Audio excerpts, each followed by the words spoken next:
A paz do Senhor, aos seminaristas do nosso Seminário Teológico do IBBC. Nós vamos para mais uma aula, mais um vídeo aula. Estamos trabalhando aqui a apostila de número 6 e a matéria é liderança cristã. Nós vamos começar com a introdução, com o texto que diz: liderança faz a diferença, por sinal uma grande diferença, pois ela oferece direção, molda o caráter e cria oportunidades. Alguns homens e mulheres são destinados a influenciar em outros. Aqueles que Deus separa para liderar desfrutam tanto dos privilégios quanto das responsabilidades. Suas influências extensivas e afetivas sobre outras pessoas as distinguem de seus seguidores. A liderança de alta qualidade será encontrada entre os mais valiosos tesouros de qualquer comunidade ou organização que qualquer comunidade ou organização possui. A liderança de baixa qualidade, ao contrário, produz um desperdício trágico e uma frustração caótica. Líderes de Deus estão sempre em falta. Uma comunidade sem liderança é como um corpo sem cabeça ou um barco sem leme. Quem mais e melhor para nos ensinar sobre liderança do que o próprio Deus, pois foi Ele quem a inventou e é o nosso líder supremo. Deus chamou os cristãos para liderar outros e participar do seu plano de redenção para os pecadores. Ele deixa claro, desde o início, façamos o homem à nossa imagem, conforme a semelhança, e tenha ele domínio. Gênesis 1:26. É a liderança que determina o sucesso ou fracasso de um grupo ou organização. Podemos ver o impacto da liderança com frequência na Bíblia. No Israel antigo, quando o povo de Deus tinha um bom rei, tudo ia bem com a nação. Quando o povo de Deus tinha um rei mau, as coisas iam mal para todos. É por isso que, sem uma visão, os liderados perecem. Ver Provérbios 29:18. O chamado à liderança é um padrão constante na Bíblia. Quando Deus decidiu erguer uma nação para si, ele não chamou as massas, ele chamou um líder, Abraão. Quando quis libertar o seu povo do Egito, ele não o guiou como um grupo, mas sim levantou um líder para fazer isso, Moisés. Quando chegou a hora de entrar na terra prometida, novamente chama um líder para tomar a frente, Josué. Ainda hoje, ele continua chamando líderes para conduzir sua importante obra aqui na terra. Liderança cristã, mais do que qualquer outra, precisa escolher objetivos que são coerentes com a vontade de Deus e com a lei de Deus. A liderança positiva precisa ser exercida por um homem que conheça a Deus e inclua e priorize os alvos dele. As prioridades do líder precisam ser as prioridades bíblicas. Suas qualidades precisam ser aquelas que lhe deem o nome de amigo de Deus e de cooperar com ele. Como Paulo, sua ambição única era agradar a Deus. O apóstolo sabia que tinha sido escolhido pelo Senhor para liderar outros, mesmo antes do seu nascimento. Deus lhe deu a responsabilidade de influenciar permanentemente outras pessoas para a sua glória. Nosso alvo, através desse estudo, é refletir nos componentes essenciais da liderança cristã e da necessidade de líderes para o crescimento da igreja, incentivando e fornecendo subsídios para a formação dos mesmos, considerando alguns fatores fundamentais. Por que ela é tão importante? Porque Deus escolhe líderes eficientes em vez de pessoas sem qualificações, a quem deve ser dado o privilégio e a responsabilidade de liderar e controlar outras pessoas. Nós encerramos, então, esse tópico referente a a introdução de liderança na página 137 e retomamos na página 139 com a lição 1, liderança e administração. Podemos afirmar que liderança e administração não é a mesma coisa. A principal diferença é que a liderança diz respeito a influenciar pessoas para que a sigam, enquanto a administração, que é o mesmo que gerenciamento, se refere à concentração na manutenção de sistemas e processos. A melhor forma de verificar se uma pessoa pode liderar, em vez de administrar, é pedir que ela crie uma mudança positiva. Administradores podem manter um rumo, mas, via de regra, não conseguem mudá-lo. Sistemas e processos também não conseguem isso. Para colocar pessoas em uma nova direção, você precisa de influência. Quando alguém se converte ou nasce de novo, essa pessoa precisa de uma nova direção na vida. E essa é uma tarefa do líder cristão e não do administrador. Um administrador eficiente, sem a liderança eficiente, é, como um autor escreveu, como arrumar cadeiras no convés do Titanic. A verdadeira liderança não pode ser concedida, indicada ou atribuída. Ela é fruto unicamente da influência. E isso não pode ser dado, precisa ser conquistado. Uma pessoa pode ter muitos conhecimentos e formação, mas não pode ter a capacidade para liderar. Ela pode ser um ótimo gerente, mas um péssimo líder. O verdadeiro líder é aquele que, quando fala, as pessoas ouvem. Quando dá uma sugestão, as pessoas respeitam. Quando lidera, os outros o seguem. Podemos concluir que a liderança não é sinônimo de gerência, mas de influência. Encerramos a página. Não encerramos, não.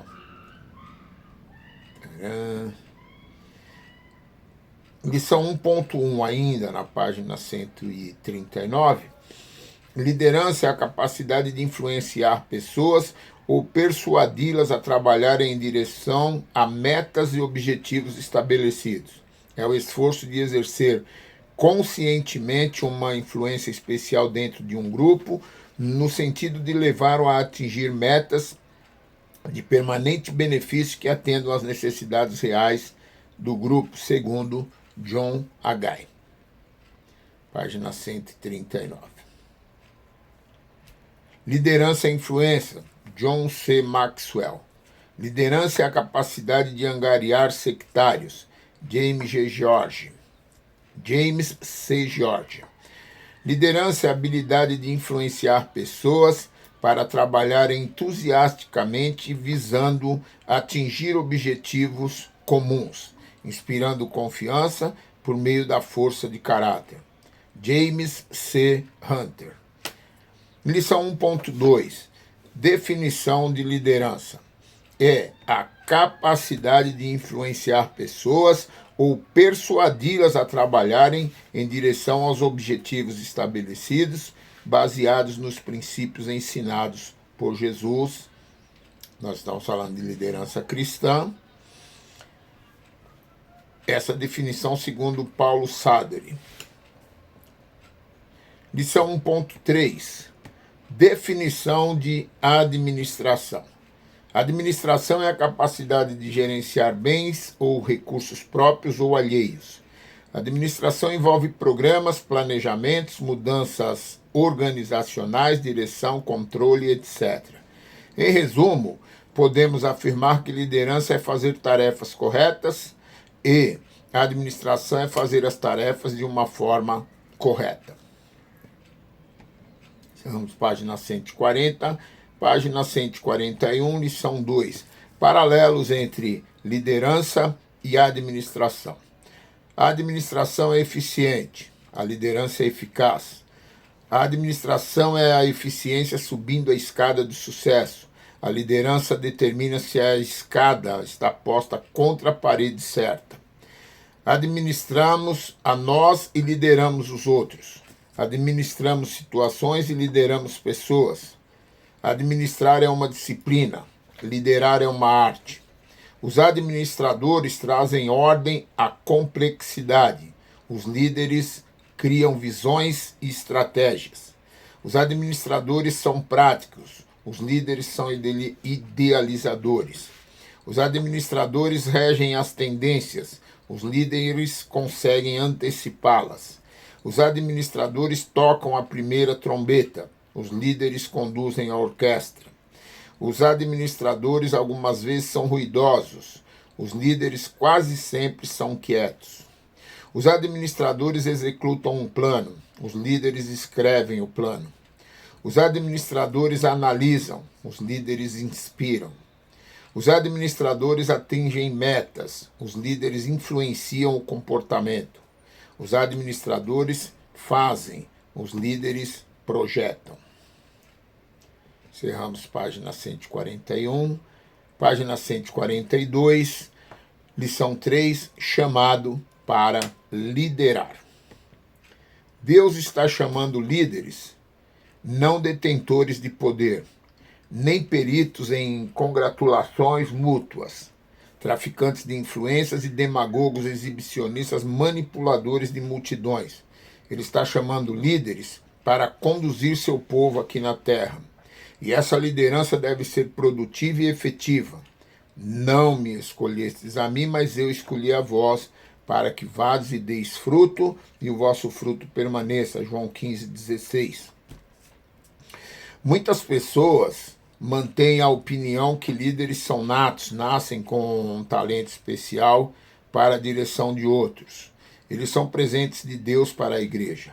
Outra opinião é mantida de que os líderes são feitos e moldados pela educação, experiência e oportunidades.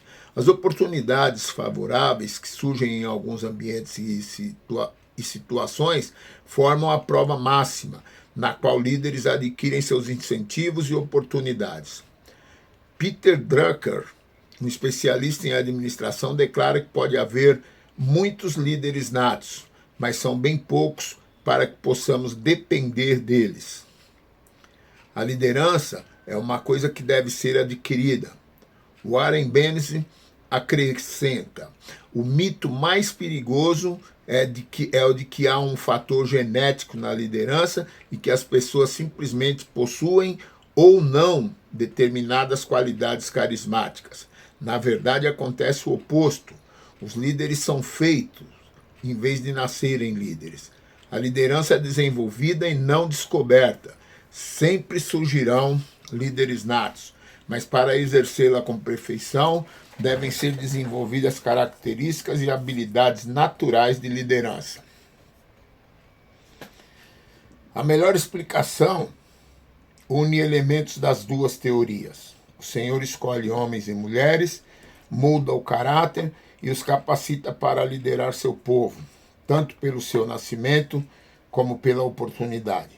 O chamado para liderar depende do poder aquisitivo, do nível cultural, do grau de instrução, do estado civil, da profissão que uma pessoa exerce. Pode ser de um presidente de empresa a uma dona de casa, considerando que alguns são natos e outros são feitos. Mas há uma coisa em comum: todos eles necessitam desenvolver e aperfeiçoar as habilidades de liderança. A liderança cristã, assim como Cristo, foi chamado para causar impacto positivo no mundo. No nosso caso, na comunidade em que vivemos, mas a maioria das pessoas não acreditam que é capaz disso. Até mesmo a grande maioria dos pastores. Em 1997, o Barna Hazard Group relatou que 95% dos pastores americanos disseram que não acreditavam ter o dom espiritual de liderança, o que também não foram devidamente preparados para a tarefa de liderança, considerando que liderar é influenciar pessoas. Os sociólogos dizem que até pessoas introvertidas influenciarão uma média de 10 mil pessoas durante sua vida. Pense nisso. Alguém que não está tentando liderar outros impactará muitos. Imagine o que pode fazer uma pessoa que tem a intenção de liderar, como Jesus nos orientou.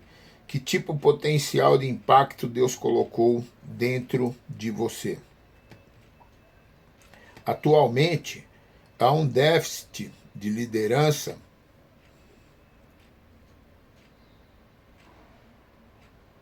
na igreja.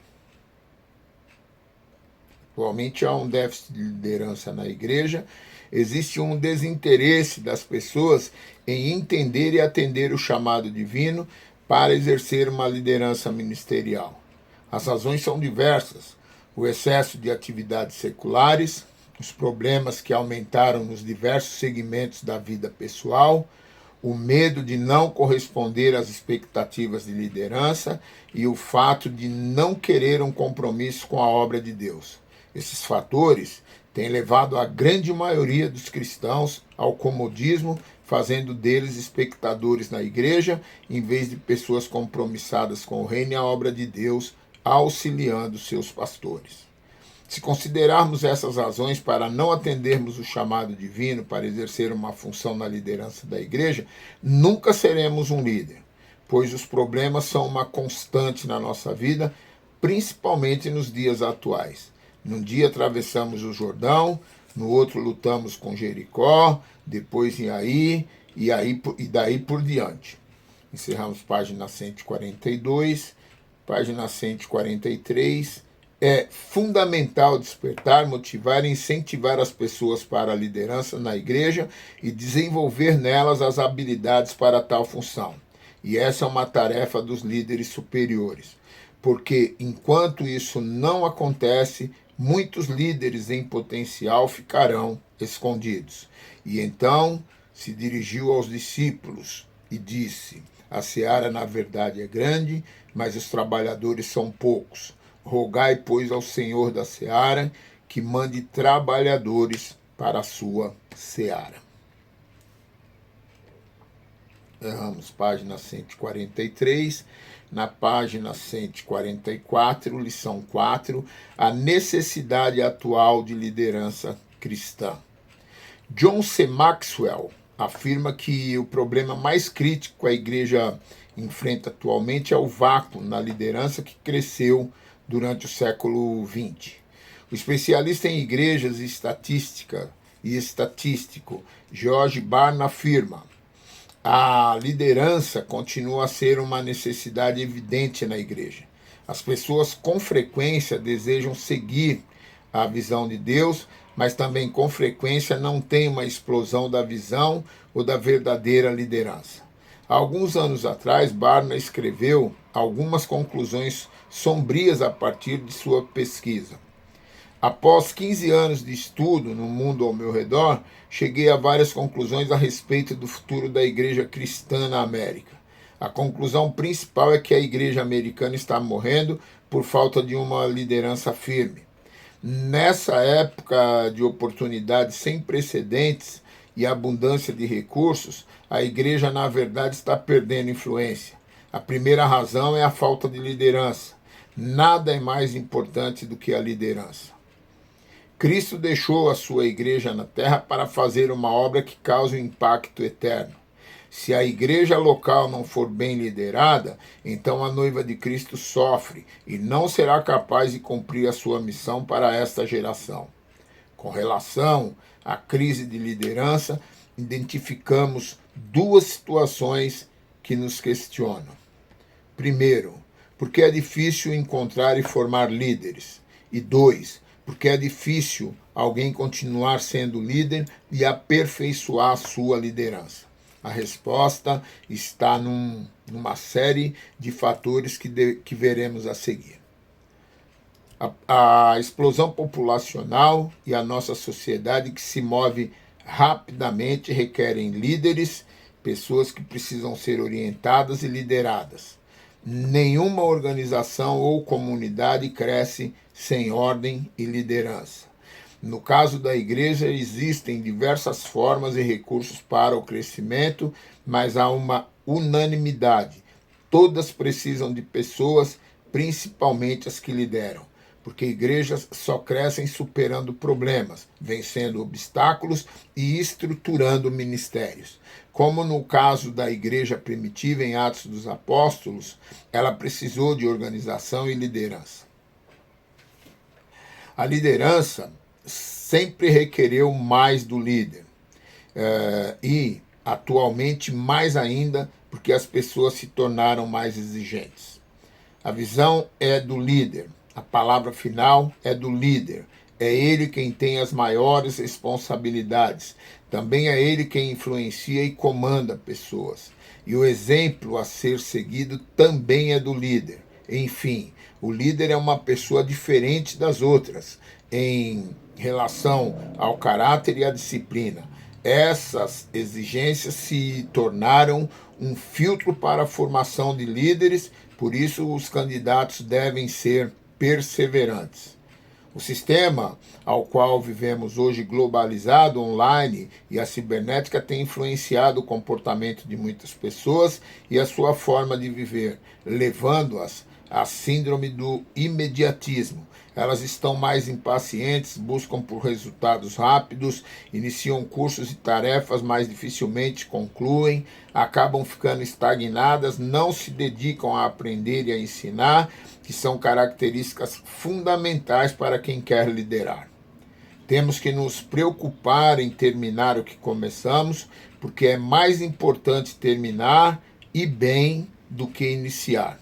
E em se tratando de liderança cristã, se torna mais difícil ainda liderar e formar líderes, porque, apesar de não ser perfeito, deve buscar a perfeição, a santidade e procurar ser parecido com Jesus, como pede a Bíblia. A liderança cristã é diferente da liderança secular, porque a cristã requer do líder um compromisso maior com Deus e a sua palavra. Ele deve procurar ser uma pessoa de vida e caráter exemplar em todos os lugares e situações. Se não for assim, ele perde a sua autoridade, seu respeito e, consequentemente, sua liderança. É por isso que a liderança cristã requer mais cuidado em sua escolha e formação, e a Bíblia manda observar alguns aspectos e qualidades antes de se levantar um líder. Então nós temos essas recomendações em 1 Timóteo 3,6, Colossenses 1,28, Tiago 3,1, 1 Pedro 5,1, Atos 14, 23 e Atos 6, 3. Nós encerramos na página de número 144, prosseguimos no próximo vídeo. Deus abençoe a todos e boa aula.